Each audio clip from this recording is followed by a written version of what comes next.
saya akan memaparkan atau menyajikan apa yang telah saya tulis yang berjudul Pengaruh Metode Pembelajaran dengan Gaya Belajar Siswa dalam Pembelajaran Matematika.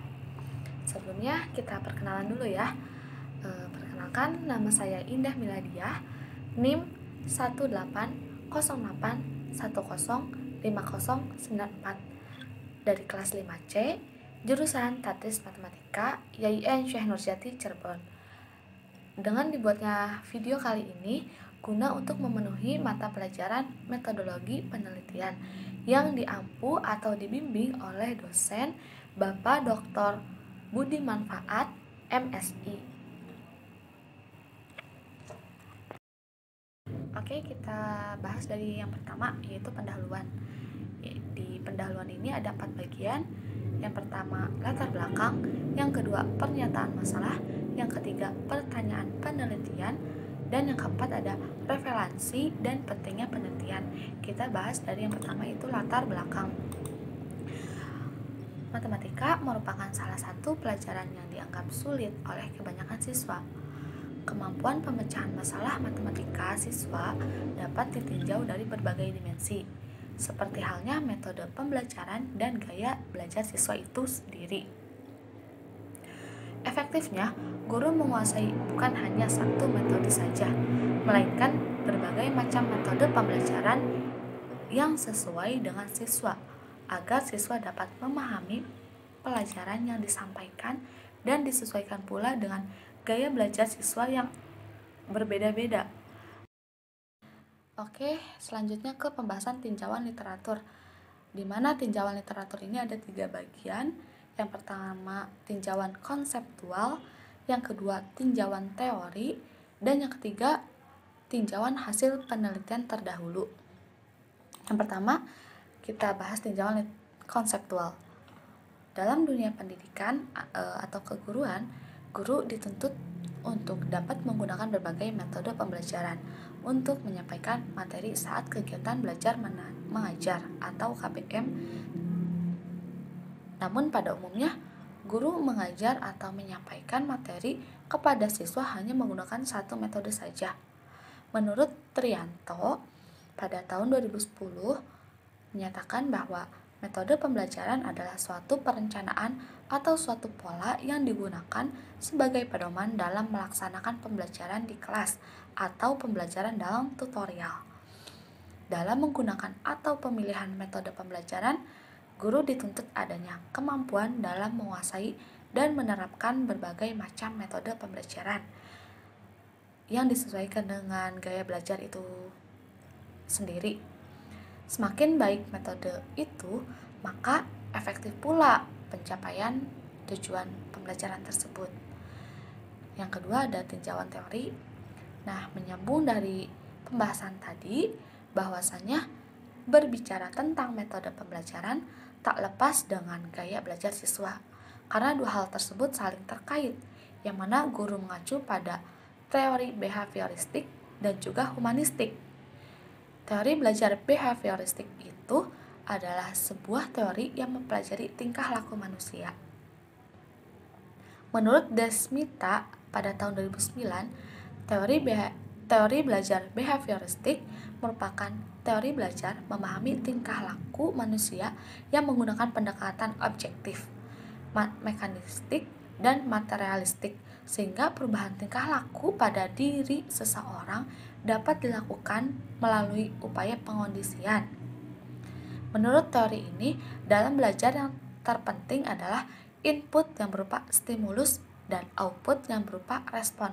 Stimulus itu sesuatu yang diberikan dari guru kepada siswa, sedangkan respon merupakan reaksi atau tanggapan siswa terhadap apa yang disampaikan oleh guru. Kemudian Roger menyatakan bahwa teori belajar humanistik adalah pembelajaran yang berpusat pada peserta didik. Pembelajaran matematika humanistik mempunyai karakteristik seperti halnya belajar berbagai macam cara untuk menyelesaikan masalah, tidak hanya dengan pendekatan aljabar. membantu siswa mengembangkan sikap-sikap percaya diri, mandiri, dan penasaran, mengajarkan materi-materi yang dapat digunakan dalam kehidupan sehari-hari. Ciri yang disebutkan tersebut mengarah pada ciri-ciri pembelajaran yang menekankan pada aspek berpikir kreatif atau kreativitas siswa.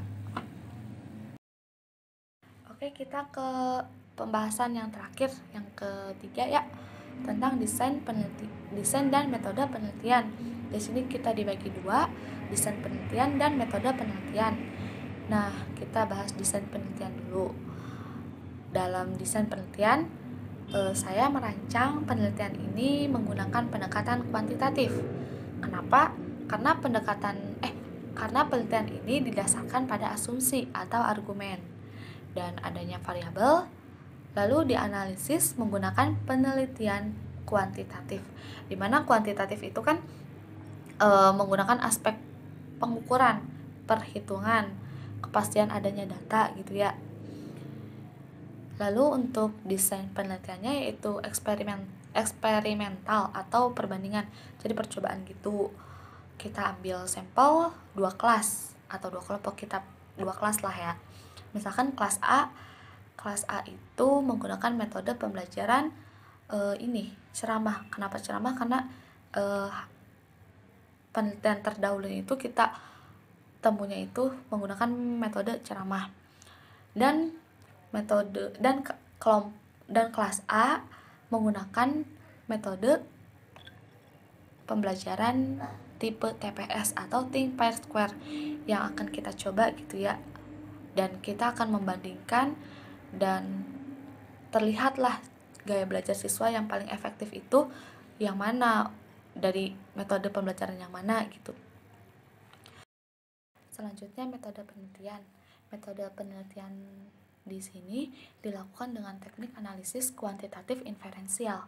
Sumber datanya primer. Kenapa? Karena diperoleh langsung dari cara tes. Instrumen yang digunakan yaitu angket tentang metode pembelajaran dan gaya belajar, tes pretest, dan tes protest.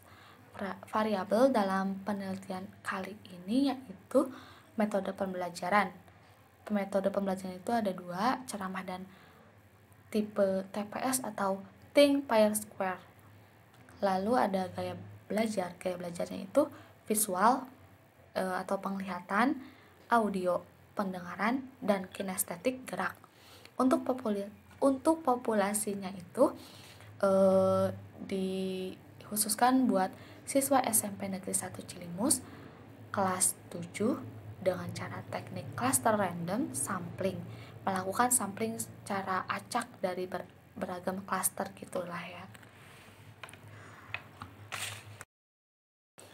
Oke, mungkin sekian hasil karya tulis yang saya buat.